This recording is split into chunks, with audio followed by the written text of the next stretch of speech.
আর আপনার বিয়ে হলে না, তাহলে হাজবেন্ড মারা যাবে, তাহলে দেখছি চুপচাপ মানে পুরো মানে একটা হয় না মানুষ নার্ভাস হয়ে যায়, বলে হ্যাঁ স্যার আমার হাজবেন্ড।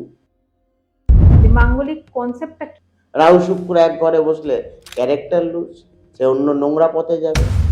বুধ আর শুক্রের যদি শুক্র, একসঙ্গে হ্যাঁ। কনজাংশন থাকে, হ্যাঁ। সেক্ষেত্রে সেই মানুষটার ক্ষেত্রে কি কি ঘটনা ঘটতে পারে? অষ্টমে কারোর যদি মঙ্গল বসে গেলে তার কিন্তু দুর্ঘটনার যোগ করে। শুনেছি অনেক জায়গায় হ্যাঁ। বিয়ে নাকি সকলে চুপ করেন, এটা সত্যি কথা? এই বাড়ি থেকে বাড়ি বেরোবার আগেই বাড়িতে অশান্তি করে বাইরে বেরোয়। রবির যাদের হাতের কালার, তারা না জীবনে যার ভালো করে সেই ক্ষতি। আগেকার দিনের মানুষও কি একই রাশি লগ্নে জন্মায়নি? একই রাশি লগ্নে তো জন্মেছে অনেক মানুষ, কিন্তু তাদের সময় হতো না ডিভোর্স, কিন্তু এখন এত বেড়ে। যার সংখ্যার যারা জাতক অথবা জাতিকারা, তারা প্রচন্ড রাগী হয়।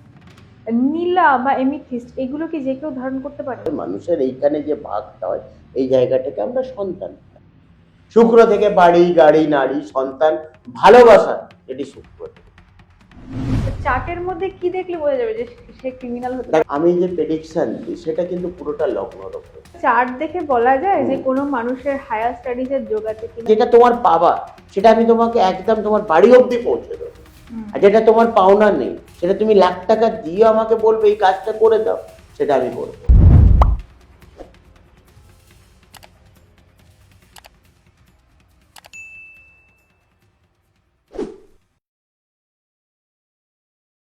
নমস্কার, আপনারা দেখছেন দ্য এসডি পডকাস্ট। আমি রয়েছি আপনাদের সঙ্গে সোহিনী। যদি ফেসবুক থেকে দেখছেন তাহলে অবশ্যই ফেসবুকের পেজটা ফলো করুন, আর ইউটিউব থেকে দেখলে অবশ্যই সাবস্ক্রাইব করুন। আজকের যে এপিসোড হলো, সেই এপিসোডে আমাদের সঙ্গে ছিলেন একজন অ্যাস্ট্রোলজার এসকে আবিদ। খুব ভালো ভালো কিছু তথ্য শেয়ার করেছেন, যে তথ্যগুলো আমার মনে হয় আপনাদের সকলের দৈনন্দিন জীবনে কাজে লাগবে। যদি আপনি আমাদের পডকাস্টে আসতে চান, তাহলে স্ক্রিনে একটা মেল আইডি যাচ্ছে, সেই মেল আইডিতে যোগাযোগ করুন। আর যদি আপনি আপনার ব্যবসাকে প্রমোট করতে চান, তাহলে সেক্ষেত্রে এই মেল আইডিতেই মেল করুন প্রমোশনের জন্য। কথা না